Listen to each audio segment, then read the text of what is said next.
야, 저 여자 다른 것도 판다더라. 늦게까지 남자들 남겨놓고 뒤쪽으로 같이 들어가더라고. 알지?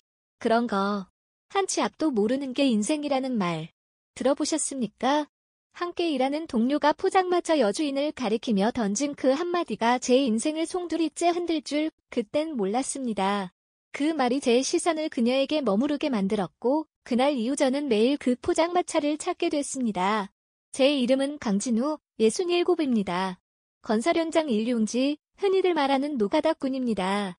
대구 외곽에 있는 재개발 현장에서 매일 새벽부터 해질 때까지 철근, 모래, 벽돌을 날라가며 하루를 버팁니다. 아내는 5년 전 암으로 먼저 세상을 떠났고 아들 하나 있지만 바쁘다는 핑계로 서로 연락 끊긴 지 오래입니다. 사는 곳은 컨테이너 숙소, 퇴근하면 라면을 안주 삼아 소주 한 병 비우고 그대로 잠드는 게 제 인생의 전부였습니다. 그날도 똑같았습니다.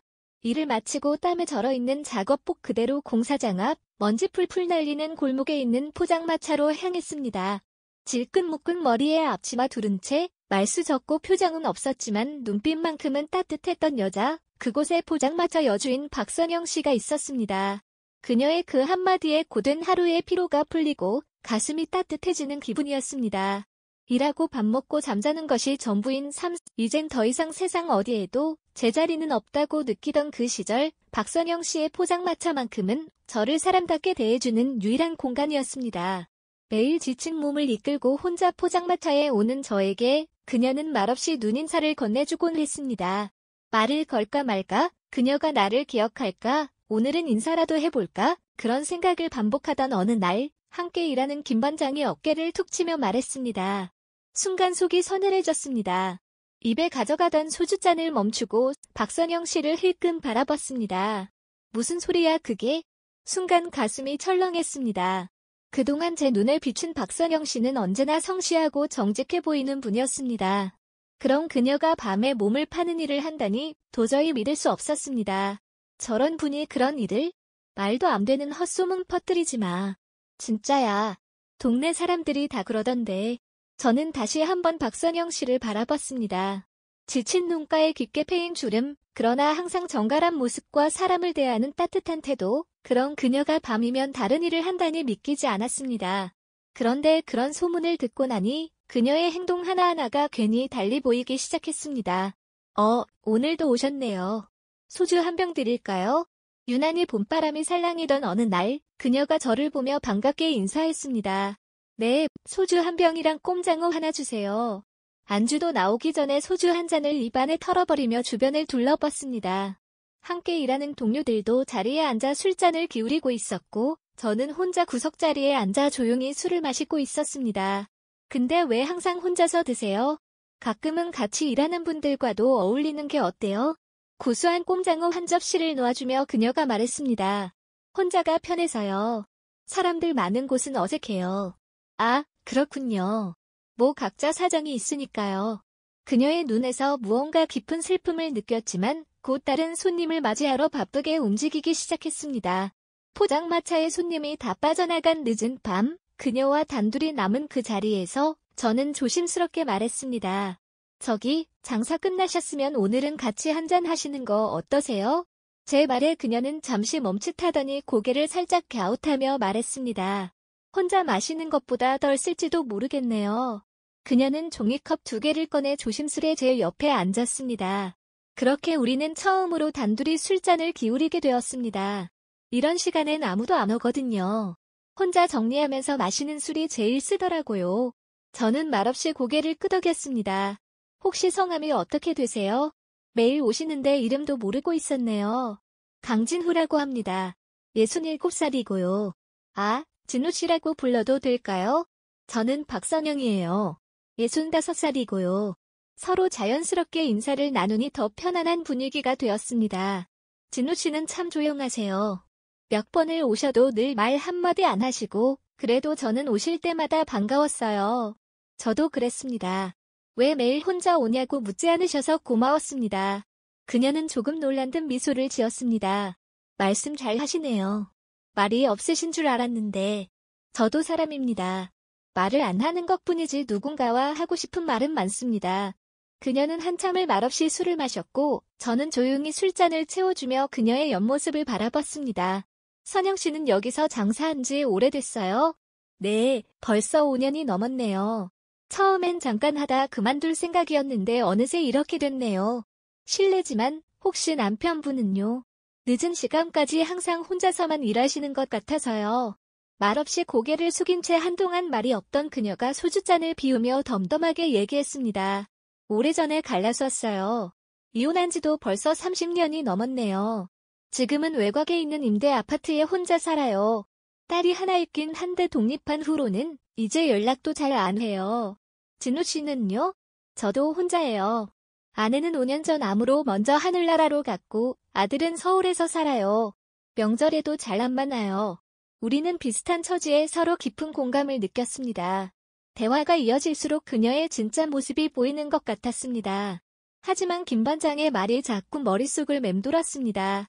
솔직히 궁금했지만 감히 물어볼 수는 없었습니다. 대화가 무르익을 무려 실수처럼 말이 튀어나왔습니다. 선영 씨. 네? 사람들이 그러는데 혹시 밤에 다른 일도 하신다는. 말이 끝나기도 전에 선영 씨의 얼굴이 하얗게 변했습니다. 손에 들고 있던 술병을 내려놓는 그녀의 손이 떨리는 게 보였습니다. 얼마나 큰 실수를 했는지 그 순간 깨달았습니다. 그런 분이 아닐 거라고 생각했는데 그쪽도 결국 똑같은 사람이었네요. 선영 씨의 목소리가 차갑게 가라앉았습니다. 아니, 그게 아니라 사람들이 그런 소문을. 이제 가세요. 문 닫을 시간이에요. 더 이상 말을 이을 수 없었습니다. 선영 씨는 이미 뒤돌아 설거지를 시작했고 그녀의 등은 돌처럼 딱딱하게 굳어 있었습니다. 정말 죄송합니다. 제가 잘못했습니다. 아무리 사과해도 그녀는 더 이상 저를 쳐다보지 않았습니다. 무거운 발걸음으로 포장마차를 나왔습니다. 다음 날 일이 끝나자마자 포장마차로 달려갔습니다. 그러나 몸이 좋지 않아 잠시 쉽니다라는 메모가 붙어 있었습니다. 그 다음 날도 또 그 다음 날도 마찬가지였습니다. 일주일이 지나도 포장마차는 열리지 않았습니다. 동료들에게 물어봐도 아무도 선영 씨의 소식을 알지 못했습니다. 단지 내 입에서 나온 그 어리석은 질문 하나로 그녀가 사라졌다는 사실만 알 뿐이었습니다. 열흘째 되는 날 저녁 포장마차는 여전히 문이 닫혀 있었습니다. 이제는 그녀를 다시 볼 수 없을지도 모른다는 생각에 가슴이 아팠습니다. 그때 문득 그날 대화에서 그녀가 살고 있다고 말했던 동네가 생각났습니다. 외곽의 작은 임대아파트 단지에 혼자 살아요. 무작정 그 동네로 향했습니다. 물론 정확한 주소도 모르고 그녀의 연락처도 없었지만 뭔가에 홀린 듯 발걸음이 그곳으로 향했습니다. 저기요, 혹시 박선영이라는 분 아세요? 60대 중반이고 포장마차 아시는 지나가는 사람마다 물었지만 아무도 모른다는 대답뿐이었습니다. 해가 지고 어둠이 내려앉을 무렵 지친 마음으로 돌아서려는 순간이었습니다. 강진우 씨? 뒤에서 들리는 익숙한 목소리에 돌아보니 선영 씨가 장바구니를 들고 서 있었습니다. 핑크색 카디건을 걸친 그녀의 모습은 포장마차에서 보던 것과 달랐습니다.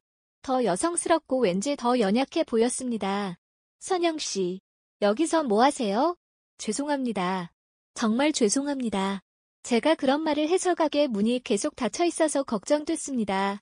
말이 제대로 나오지 않았습니다. 선영 씨는 한동안 저를 바라보더니 한숨을 쉬며 말했습니다. 들어오세요. 여기까지 오셨는데 차라도 한잔하고 가세요. 그렇게 저는 선영 씨의 집에 처음 발을 들였습니다. 방 2개뿐인 작은 아파트였지만 깔끔하게 정돈되어 있었습니다. 다만 거실 테이블 위에는 약 봉지들이 수북히 쌓여 있었습니다. 어디 안 좋으세요? 그냥 오래된 병이에요.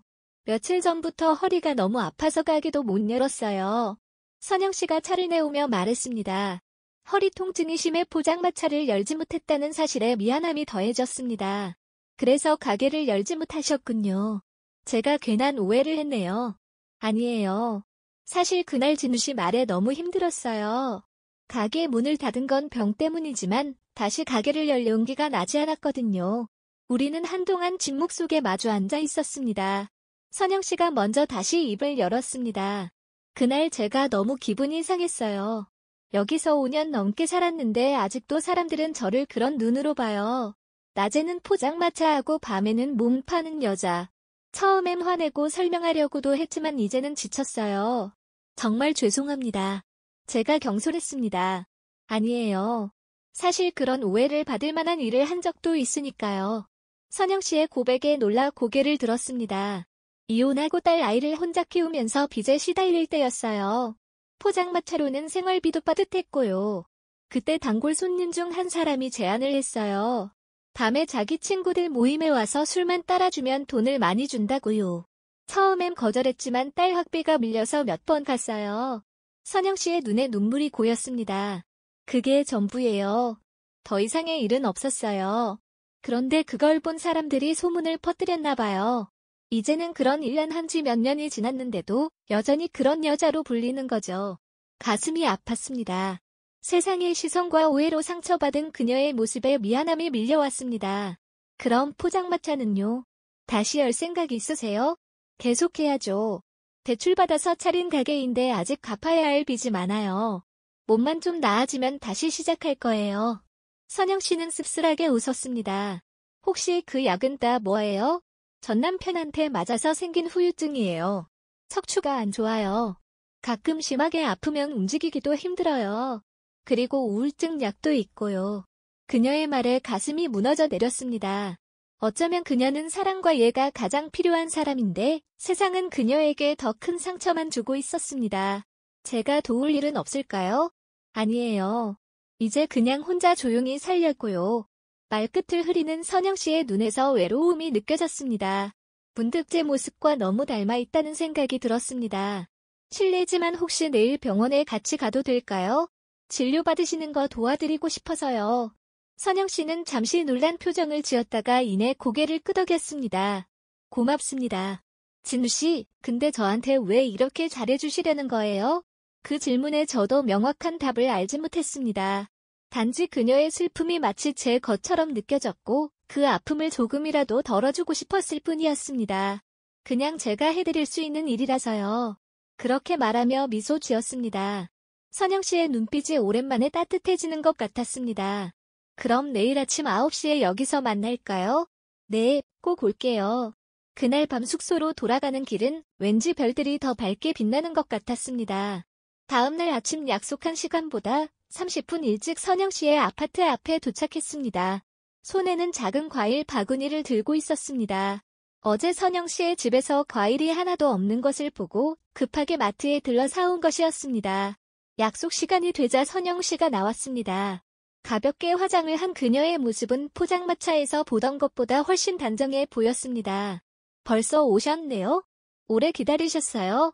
아니요, 방금 왔어요. 그리고 이건 작은 선물입니다.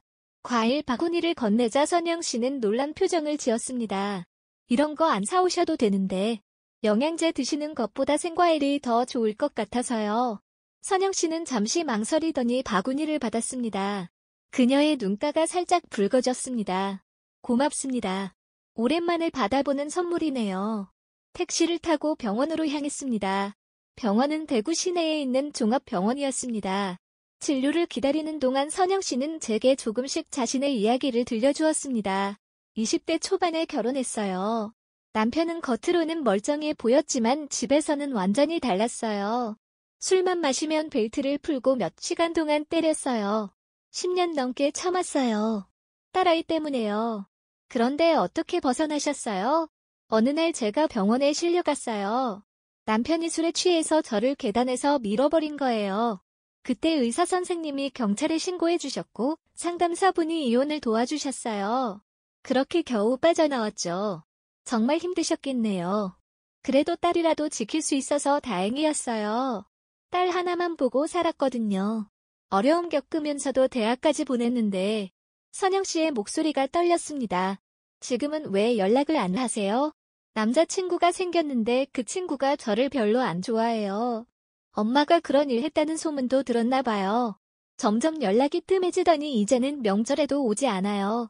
딸에 대한 이야기를 하는 선영 씨의 눈에 깊은 슬픔이 어렸습니다. 제 아들 생각이 났습니다. 아내가 하늘로 먼저 떠난 후 저도 아들과 점점 멀어졌습니다. 우리는 너무 닮아 있었습니다. 진료실에 들어가서 선영 씨가 진찰받는 동안 옆에서 기다렸습니다. 의사는 척추 디스크가 심하게 진행되었다며 수술을 고려해봐야 한다고 했습니다. 그 말을 듣자 선영 씨의 얼굴이 하얗게 변했습니다.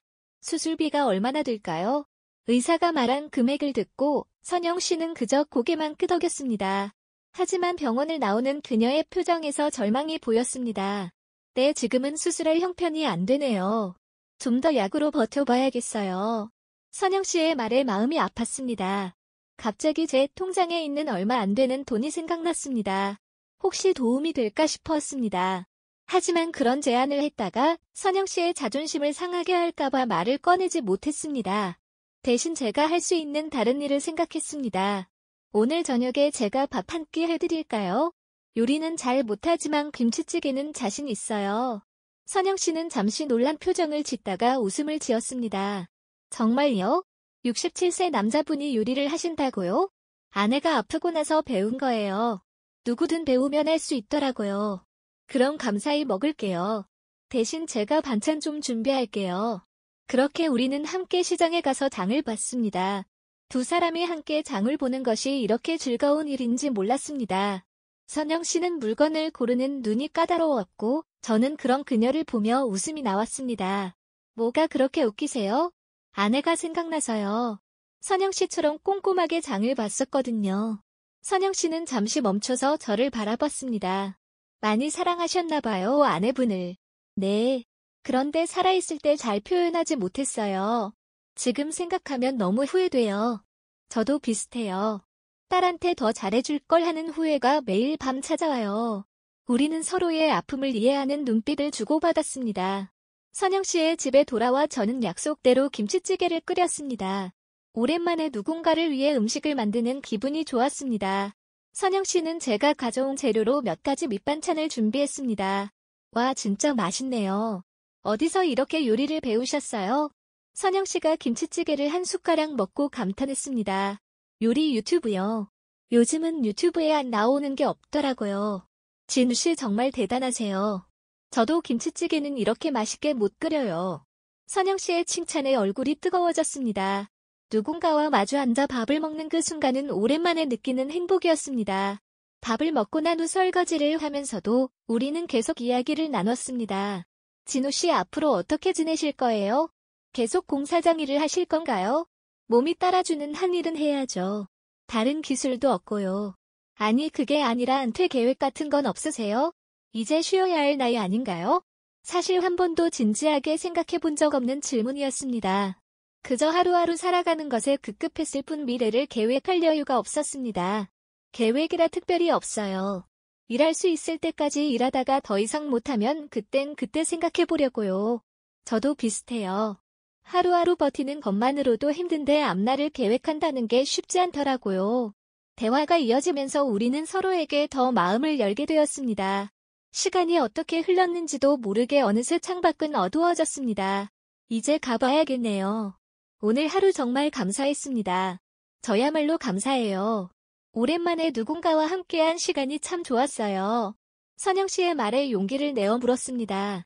내일 시간 괜찮으시면 같이 산책 어떠세요? 집에만 계시면 답답하실 것 같아서요. 선영 씨는 잠시 고민하더니 미소를 지었습니다. 좋아요. 그럼 내일 공원에서 만날까요? 그렇게 시작된 우리의 만남은 자연스럽게 날마다 이어졌습니다. 아침에는 함께 공원을 산책하고 때로는 함께 시장에 가서 장을 봤습니다. 선영 씨의 요리 솜씨는 정말 대단했습니다. 포장마차를 했던 실력이 드러나는 순간이었죠. 진우 씨, 이거 드셔보세요. 제가 특별히 만든 양념게장이에요. 와, 이건 정말 식당보다 맛있네요. 정말요? 과찬이세요. 아니에요. 진짜 대단해요. 이런 실력으로 왜 포장마차만 하셨어요? 선영 씨의 눈빛이 잠시 흐려졌습니다. 기회가 없었어요. 몸도 아프고 그리고 사람들의 시선도 있었고요. 그 말에 가슴이 아팠습니다. 세상의 편견이 한 사람의 꿈과 가능성을 얼마나 가로막는지 깨달았습니다. 언젠가는 기회가 올 거예요. 선영 씨 요리 실력이면 어디서든 성공할 수 있을 거예요. 이제는 그런 꿈보다 그냥 행복하게 사는 게 소원이에요. 선영 씨의 말에서 체념이 느껴졌습니다. 약 한 달 정도 그렇게 지냈을 때 공사장에서 뜻밖의 소식을 들었습니다. 공사가 일찍 끝나게 되어 모든 일용직 노동자들이 2주 후면 일을 마쳐야 한다는 것이었습니다. 진우 형, 다음은 어디로 갈 거야? 동료 중 한 명이 물었습니다. 아직 생각 중이야. 사실 마음속으로는 이미 결정을 내렸습니다. 이제 선영 씨 곁을 떠날 수는 없었습니다. 그녀와 함께하는 시간이 제게는 새로운 삶의 의미가 되었으니까요. 그날 저녁 선영 씨에게 이 소식을 전했습니다. 공사가 곧 끝난대요. 2주 후면 인부들도 떠나야 한대요. 순간 선영 씨의 표정이 굳어졌습니다. 그럼 다른 공사장으로 가시는 거예요? 멀리 다른 곳으로요? 사실 여기 남으려고요. 여기요? 하지만 일자리는요? 다른 일을 찾아볼 생각이에요. 제 나이에도 할 수 있는 일이 있을 거예요. 선영 씨는 잠시 말 없이 저를 바라봤습니다. 그녀의 눈에 눈물이 고였습니다. 왜 여기 남으려고 하세요? 용기를 내어 진심을 말했습니다. 그건 선영 씨가 있으니까요. 그 말에 선영 씨의 눈에서 눈물이 흘렀습니다. 저도 모르게 그녀의 손을 잡았습니다. 따뜻했습니다.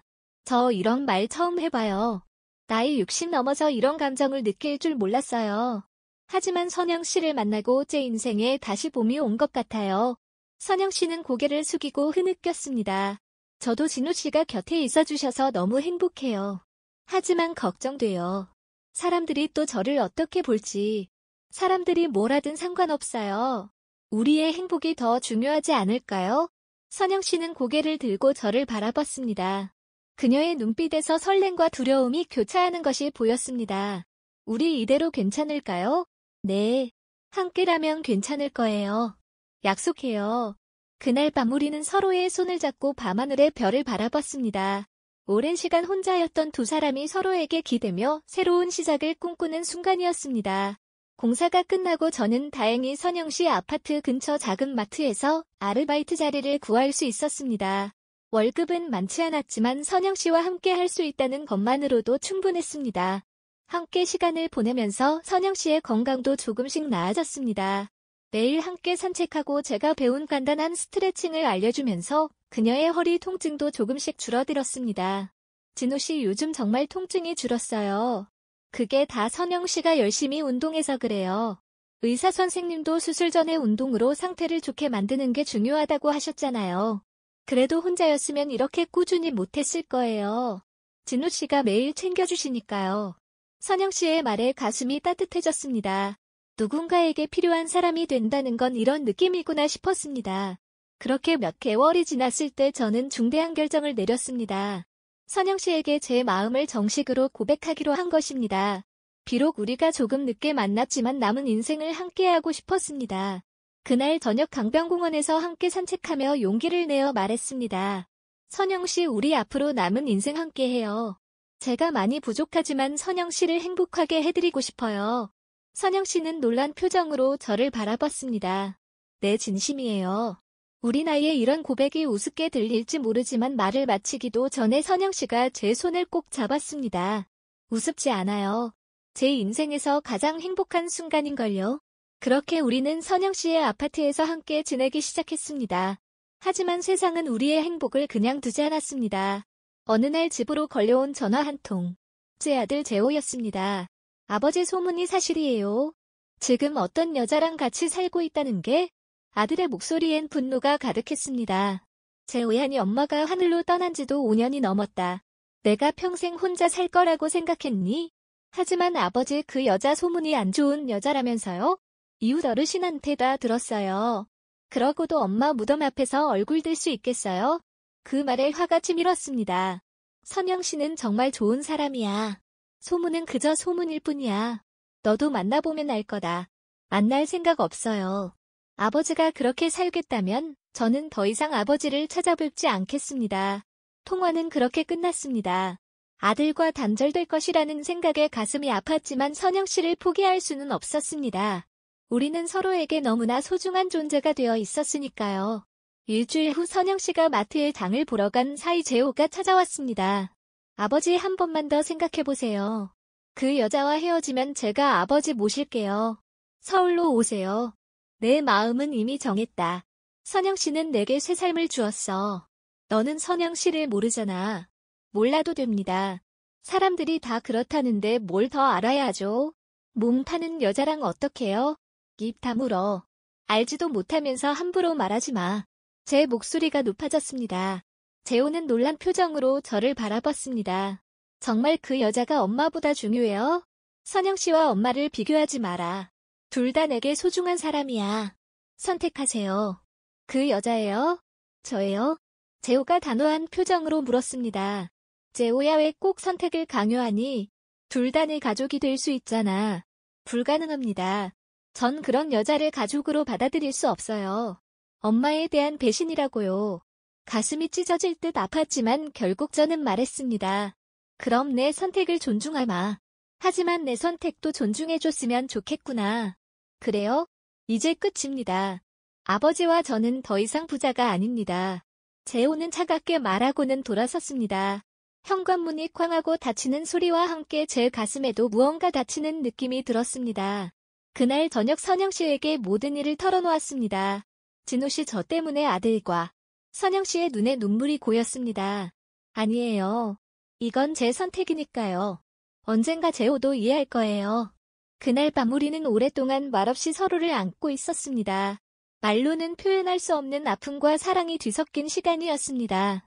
그 후로도 주변의 시선은 따가웠습니다.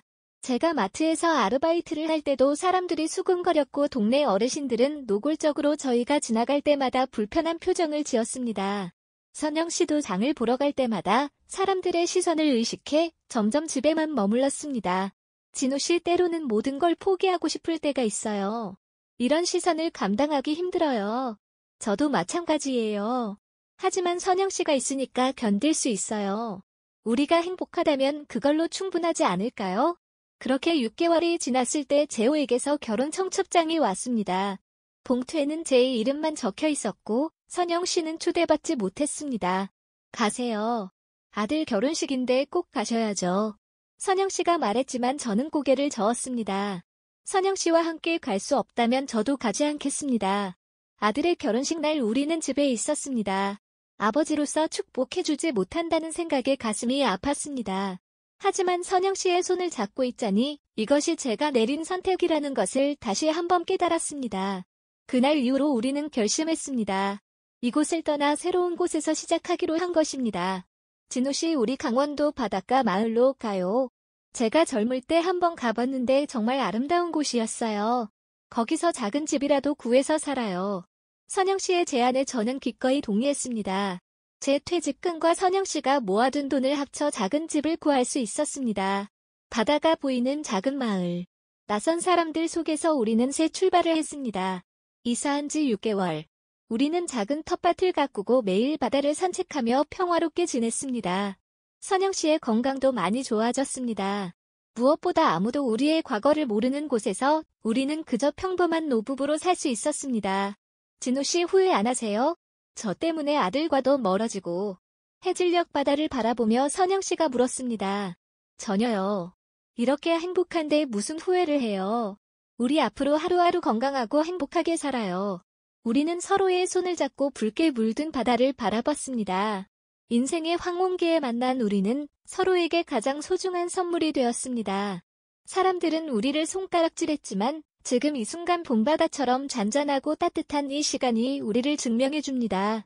여러분 이것이 세상에서 가장 소중한 사람을 지키기 위해서라면 어떠한 고난과 편견에도 맞설 수 있었던 제 이야기입니다. 소중한 사랑을 쟁취하기 위해서는 때로는 가족의 반대와 세상의 편견마저도 뛰어넘을 용기가 필요했습니다. 우리는 그 용기를 냈고 그래서 지금 이 순간 세상 누구보다도 행복합니다. 우리 두 사람의 인생에 뒤늦게 찾아온 사랑은 결국 아름답게 피어났습니다. 모든 것을 잃는다 해도 소중한 사랑을 지키기 위해 선택한 용기 그것이 우리를 진정한 행복으로 이끌었습니다. 혹시 지금 비슷한 상황에 처한 분이 계시다면 우리의 이야기가 따뜻한 위로와 용기로 전해지길 간절히 바랍니다. 시청해주셔서 감사합니다.